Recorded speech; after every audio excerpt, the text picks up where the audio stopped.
Film power star trailer review. जबरदस्त swag, दमदार dialogue और पवन सिंह के दहाड़।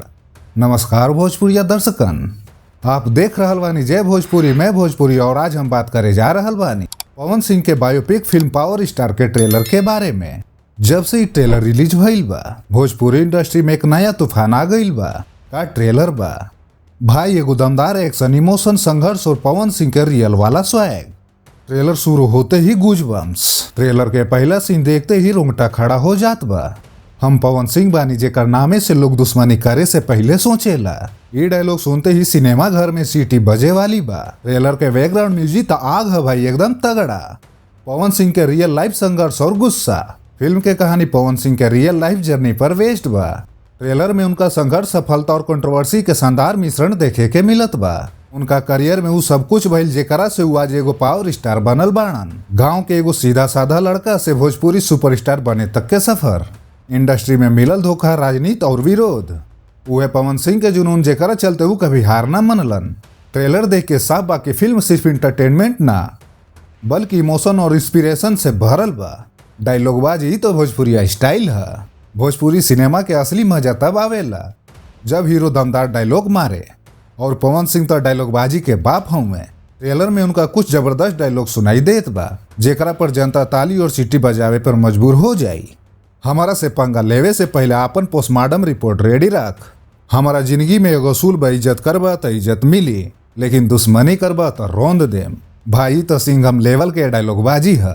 ट्रेलर में पवन सिंह के गुस्सा और स्टाइल एकदम मसाला फिल्म वाला बा। सिनेमेटोग्राफी और एक्शन भोजपुरी के नया लेवल। फिल्म के सिनेमेटोग्राफी देख के लागत बा कि भोजपुरी सिनेमा बॉलीवुड और साउथ सिनेमा के बराबरी करे के तैयार बा। स्लो मोशन एंट्री, जब पवन सिंह स्टाइल में चलत आवेले तो एकदम टाइगर लागेले। फाइट सीन, ट्रेलर में जब वो गुंडन के पिटत बाणे तो एगो अलग ही लेवल दिखाई देत बा, एगो अलग ही एनर्जी लेवल लागत बा। कैमरा वर्क, वो क्लोजअप शॉट्स, पवन सिंह के इंटेंट एक्सप्रेशन भाई आग बा। फैंस के रिएक्शन सोशल मीडिया पर धमाल। ट्रेलर रिलीज होते ही पावर स्टार ट्रेलर ट्रेंड कर रहल बा। पवन सिंह के फैंस सोशल मीडिया पर ताबड़तोड़ रिएक्शन दे रहल बाणे। भोजपुरी इंडस्ट्री के सबसे बड़ा ट्रेलर। कई फैंस के कहना बा कि इतना जबरदस्त ट्रेलर पहले कभी भोजपुरी में ना देखल गई। पवन सिंह के दमदार वापसी।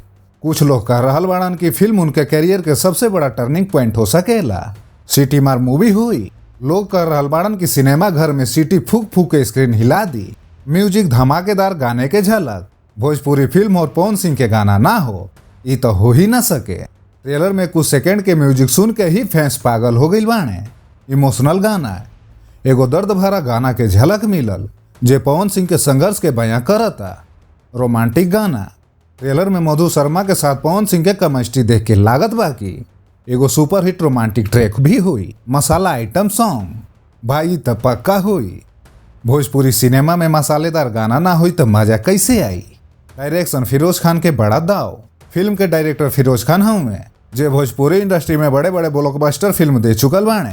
ट्रेलर देख के लागत बा कि फिरोज खान पवन सिंह के असली जीवन के कहानी बड़े पर्दे पर सही से उतरले बाणे। इमोशनल सीन, जब पवन सिंह रोत बाणे तो दिल छू लेता। एक्शन, भोजपुरी में ऐसा स्टाइलिश फाइट पहले कभी ना देखल गईल बा। संघर्ष, ट्रेलर के हर फ्रेम में पवन सिंह के असली पसीना और मेहनत नजर आवता। ट्रेलर के हाईलाइट पॉइंट्स, पवन सिंह के दमदार स्वैग और एंट्री। पवन सिंह के दमदार स्वैग और एंट्री। सिटी मार डायलॉग बाजी, जबरदस्त एक्शन, इमोशनल सीन जो दिल छू लेता। भोजपुरी सिनेमा के नया लेवल। फाइनल वर्डिक्ट, भोजपुरी का सबसे बड़ा ट्रेलर। हमार कहना बा कि पावर स्टार के ट्रेलर भोजपुरी सिनेमा के सबसे दमदार और धमाकेदार ट्रेलर है। पवन सिंह के फैंस के फिल्म इंतजार करावल दीवाना बना देले बा। फिल्म ब्लॉकबस्टर होई कि नहीं तो रिलीज के बाद पता चली, लेकिन ट्रेलर से इतना तय बा कि सिनेमा घर में बवाल मची। अब आप बताएं का आपके ये ट्रेलर पसंद आयल, कमेंट में जरूर बताएं।